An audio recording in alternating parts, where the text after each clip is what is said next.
FRANKENSTEIN, or the Modern Prometheus, by Mary Shelley. Letter 4. August 5th, in an undisclosed year in the 18th century. To Mrs. Saville, England. So strange an accident has happened to us that I cannot forbear recording it, although it is very probable that you will see me before these papers can come into your possession. Last Monday, July 31st, we were nearly surrounded by ice, which closed in the ship on all sides, scarcely leaving her the sea-room in which she floated. Our situation was somewhat dangerous, especially as we were compassed round by a very thick fog. We accordingly lay to, hoping that some change would take place in the atmosphere and weather. About 2 o'clock the mist cleared away, and we beheld, stretched out in every direction, vast and irregular plains of ice, which seemed to have no end. Some of my comrades groaned, and my own mind began to grow watchful with anxious thoughts, when a strange sight suddenly attracted our attention and diverted our solicitude from our own situation. We perceived a low carriage, fixed on a sledge and drawn by dogs, pass on towards the north at a distance of 1/2 mile. A being which had the shape of a man, but apparently of gigantic stature, sat in the sledge and guided the dogs. We watched the rapid progress of the traveller with our telescopes until he was lost among the distant inequalities of the ice. This appearance excited our unqualified wonder. We were, as we believed, many hundred miles from any land, but this apparition seemed to denote that it was not in reality so distant as we supposed. Shut in, however, by ice, it was impossible to follow his track, which we had observed with the greatest attention. About 2 hours after this occurrence we heard the ground sea, and before the night the ice broke and freed our ship. We, however, lay to until the morning, fearing to encounter in the dark those large loose masses which float about after the breaking up of the ice. I profited of this time to rest for a few hours. In the morning, however, as soon as it was light, I went upon deck and found all the sailors busy on one side of the vessel, apparently talking to someone in the sea. It was in fact a sledge, like that we had seen before, which had drifted towards us in the night on a large fragment of ice. Only one dog remained alive, but there was a human being within it whom the sailors were persuading to enter the vessel. He was not, as the other travellers seemed to be, a savage inhabitant of some undiscovered island, but a European. When I appeared on deck, the master said, "Here is our captain, and he will not allow you to perish on the open sea." On perceiving me, the stranger addressed me in English, although with a foreign accent. "Before I come on board your vessel," said he, "will you have the kindness to inform me whither you are bound?" You may conceive my astonishment on hearing such a question addressed to me from a man on the brink of destruction, and to whom I should have supposed that my vessel would have been a resource which he would not have exchanged for the most precious wealth the earth can afford. I replied, however, that we were on a voyage of discovery towards the northern pole.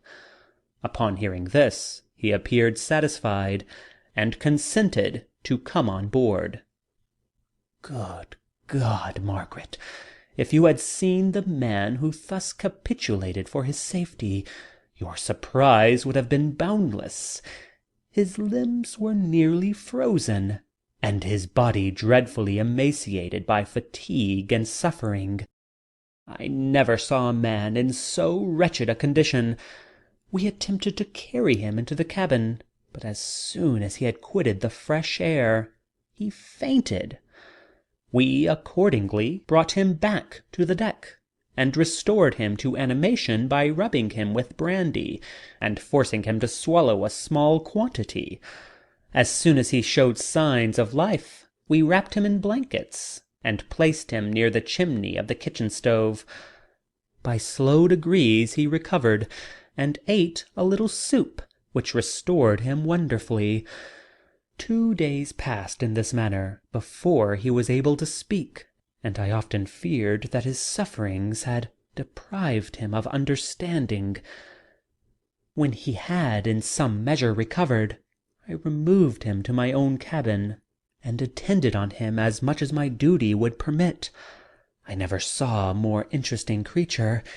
His eyes have generally an expression of wildness, and even madness. But there are moments when, if anyone performs an act of kindness towards him, or does him any the most trifling service, his whole countenance is lighted up, as it were, with a beam of benevolence and sweetness that I never saw equalled. But he is generally melancholy and despairing, and sometimes he gnashes his teeth, as if impatient of the weight of woes that oppresses him. When my guest was a little recovered, I had great trouble to keep him off the men, who wished to ask him 1,000 questions. But I would not allow him to be tormented by their idle curiosity. In a state of body and mind whose restoration evidently depended upon entire repose. Once, however, the lieutenant asked why he had come so far upon the ice in so strange a vehicle. His countenance instantly assumed an aspect of the deepest gloom, and he replied, "To seek one who fled from me." And did the man whom you pursued travel in the same fashion? Yes. Then I fancy we have seen him, for the day before we picked you up, we saw some dogs drawing a sledge with a man in it across the ice. This aroused the stranger's attention, and he asked a multitude of questions concerning the route which the demon, as he called him, had pursued. Soon after, when he was alone with me, he said, "I have doubtless excited your curiosity, as well as that of these good people. But you are too considerate to make inquiries." "Certainly. It would indeed be very impertinent and inhuman in me to trouble you with any inquisitiveness of mine." "And yet you rescued me from a strange and perilous situation. You have benevolently restored me to life."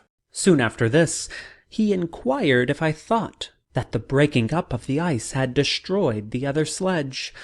I replied that I could not answer with any degree of certainty, for the ice had not broken until near midnight, and the traveller might have arrived at a place of safety before that time, but of this I could not judge.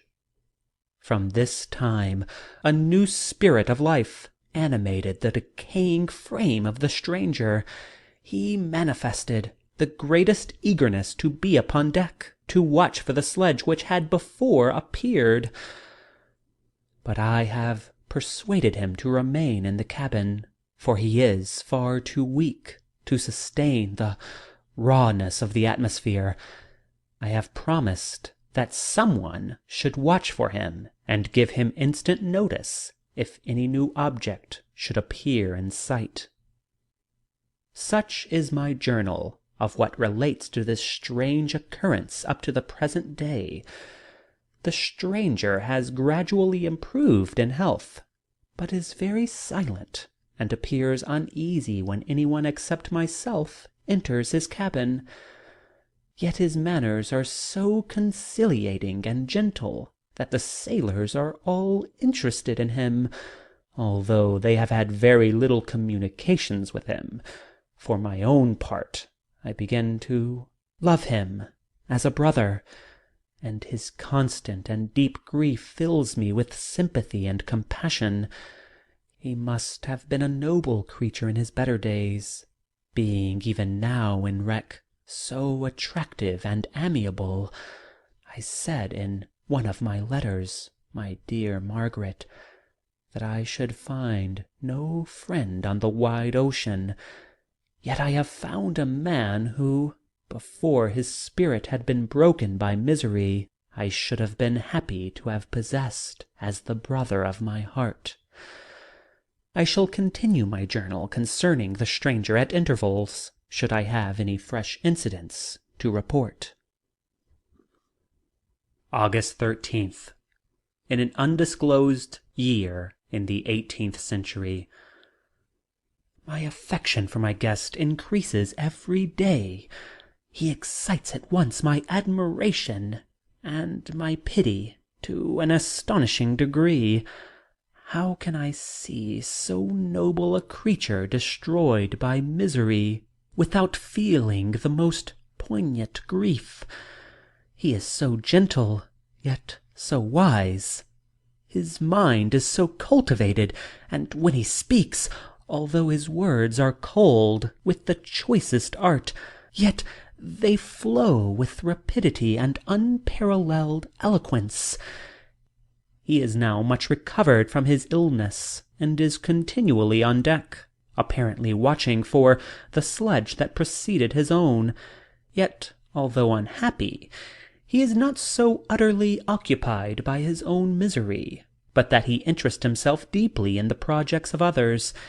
He has frequently conversed with me on mine, which I have communicated to him without disguise. He entered attentively into all my arguments in favor of my eventual success, and into every minute detail of the measures I had taken to secure it. I was easily led by the sympathy which he evinced to use the language of my heart, to give utterance to the burning ardor of my soul, and to say with all the fervor that warmed me how gladly I would sacrifice my fortune, my existence, my every hope, to the furtherance of my enterprise. One man's life or death were but a small price to pay for the acquirement of the knowledge which I sought, for the dominion I should acquire and transmit over the elemental foes of our race. As I spoke, a dark gloom spread over my listener's countenance. At first I perceived that he tried to suppress his emotion. He placed his hands before his eyes, and my voice quivered and failed me as I beheld tears trickle fast from between his fingers. A groan burst from his heaving breast. I paused. At length he spoke, in broken accents. "Unhappy man! Do you share my madness? Have you drunk also of the intoxicating draught? Hear me. Let me reveal my tale, and you will dash the cup from your lips." Such words, you may imagine, strongly excited my curiosity, but the paroxysm of grief that had seized the stranger overcame my weakened powers, and many hours of repose and tranquil conversation were necessary to restore his composure.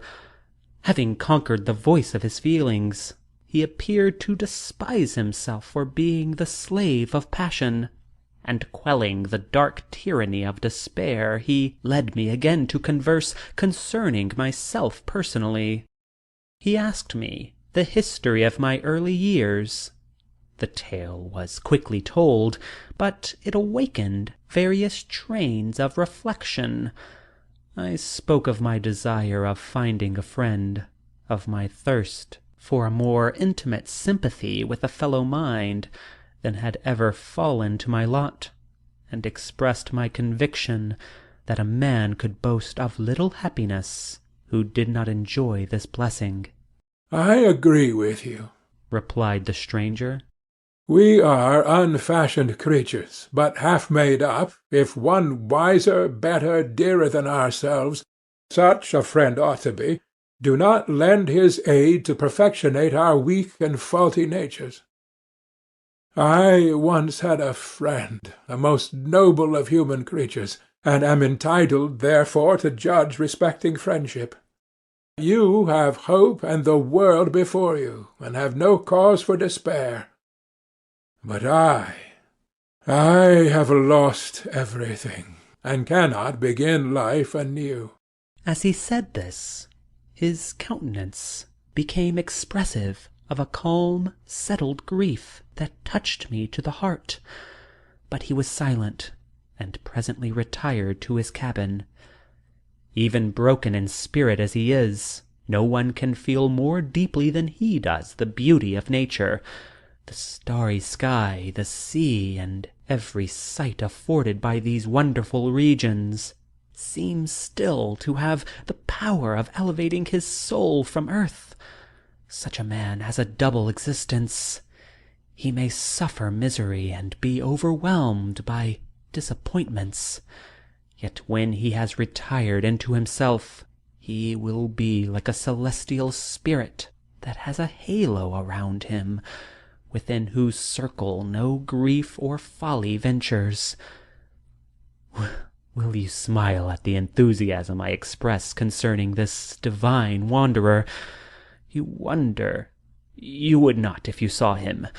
You have been tutored and refined by books and retirement from the world, and you are therefore rendered somewhat fastidious. But this only renders you the more fit to appreciate the extraordinary merits of this wonderful man. Sometimes I have endeavored to discover what qualities it is which he possesses that elevates him so immeasurably above all other person I ever knew. I believe it to be an intuitive discernment, a quick but never-failing power of judgment, a penetration into the causes of things, unequalled for clearness and precision. Add to this a facility of expression, and a voice whose varied intonations are soul-subduing music. August 19th, in an undisclosed year in the 18th century. Yesterday, the stranger said to me, "You may easily perceive, Captain Walton, that I have suffered great and unparalleled misfortunes. I had determined at one time the memory of these evils should die with me, but you have won me to alter my determination. You seek for knowledge and wisdom, as I once did, and I ardently hope that the gratification of your wishes may not be a serpent to sting you, as mine has been. I do not know that the relation of my disasters will be useful to you. Yet, when I reflect that you are pursuing the same course, exposing yourself to the same dangers which have rendered me what I am, I imagine that you may deduce an apt moral from my tale, one that may direct you if you succeed in your undertaking, and console you in case of failure. Prepare to hear of occurrences which are usually deemed marvellous. Were we among the tamer scenes of nature, I might fear to encounter your unbelief, perhaps your ridicule. But many things will appear possible in these wild and mysterious regions, which would provoke the laughter of those unacquainted with the ever-varied powers of nature. Nor can I doubt but that my tale conveys in its series internal evidence of the truth of the events of which it is composed. You may easily imagine that I was much gratified by the offered communication, yet I could not endure that he should renew his grief by a recital of his misfortunes. I felt the greatest eagerness to hear the promised narrative, partly from curiosity, and partly from a strong desire to ameliorate his fate, if it were in my power. I expressed these feelings in my answer. "I thank you," he replied, "for your sympathy, but it is useless. My fate is nearly fulfilled. I wait but for one event, and then I shall repose in peace. I understand your feeling," continued he, perceiving that I wished to interrupt him. But you are mistaken, my friend, if thus you will allow me to name you. Nothing can alter my destiny. Listen to my history, and you will perceive how irrevocably it is determined. He then told me that he would commence his narrative the next day, when I should be at leisure. This promise drew from me the warmest thanks. I have resolved every night, when I am not imperatively occupied by my duties, to record, as nearly as possible in his own words, what he has related during the day. If I should be engaged, I will at least make notes. This manuscript will doubtless afford you the greatest pleasure, but to me, who know him, and who hear it from his own lips, with what interest and sympathy shall I read it in some future day? Even now, as I commence my task, his full-toned voice swells in my ears, his lustrous eyes dwell on me with all their melancholy sweetness. I see his thin hand raised in animation, while the lineaments of his face are radiated by the soul within. Strange and harrowing must be his story, frightful the storm which embraced the gallant vessel on its course, and wrecked it thus. End of Section 2.